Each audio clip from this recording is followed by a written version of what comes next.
ഇന്ന് നീറ്റ് പരീക്ഷയാണ്. നിങ്ങൾക്കറിയാം, ഈ പരീക്ഷ നടക്കാനിരിക്കെ രാജസ്ഥാനിലെ കോട്ടയിൽ ഒരു വിദ്യാർത്ഥിനി ആത്മഹത്യ ചെയ്തു എന്ന രീതിയിലുള്ള വാർത്ത വരുന്നുണ്ട്. ഇന്നലെയായിരുന്നു ഈ സംഭവം നടന്നത്. അന്വേഷണം ആരംഭിച്ചിട്ടുണ്ട്. ശ്രീനാഥ് ചന്ദ്രൻ വിവരങ്ങളുമായി ഡൽഹിയിൽ നിന്ന് ചേരുന്നു. ശ്രീനാഥ്, വിശദാംശങ്ങൾ നമുക്ക് എന്തൊക്കെയാണ് ലഭിച്ചിട്ടുള്ളത്?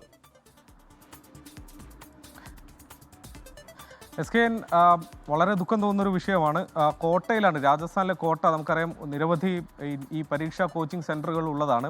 അവിടെ പലപ്പോഴും ഈ പരീക്ഷയുടെ സമ്മർദ്ദം താങ്ങാൻ കഴിയാതെ വിദ്യാർത്ഥികൾ ഇതിനു മുമ്പും ആത്മഹത്യ ചെയ്തിട്ടുണ്ട്. ഇതേതായാലും ഒരു കോച്ചിങ് സെൻറ്ററിൽ വെച്ചല്ല, ഒരു വീട്ടിൽ വെച്ചാണ്. കുടുംബത്തോടൊപ്പം താമസിക്കുന്ന ഒരു വിദ്യാർത്ഥിനിയാണ് ഈ വിധം ഒരു കടുങ്കൈ ചെയ്യുന്നത്.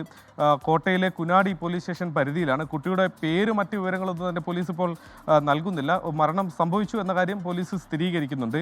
ഒരുപക്ഷെ ഈ വർഷം ജനുവരി മുതൽ ഇങ്ങോട്ടുള്ള കണക്ക് നോക്കിയാൽ കോട്ടയിൽ മാത്രം ഏതാണ്ട് 14, ഇതുകൂടി വരുമ്പോഴേക്കും 13 ഒന്നും ഇപ്പോൾ 14 വിദ്യാർത്ഥികളാണ് ഈ തരത്തിൽ ആത്മഹത്യ ചെയ്തത്. ഈ കഴിഞ്ഞ മാസം ഏപ്രിൽ മാത്രം 3 പേർ കൂടി ആത്മഹത്യ ചെയ്തിരുന്നു. അതിൽ ഏറ്റവും ഒടുവിലെത്തിയത് 16 വയസ്സുകാരൻ.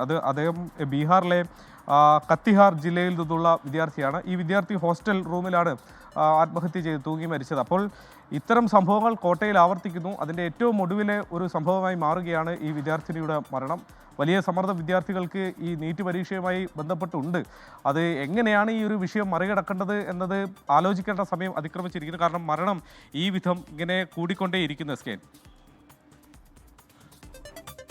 ശ്രീനാഥ് ചന്ദ്രനാണ് വിവരങ്ങൾ നൽകിയത്.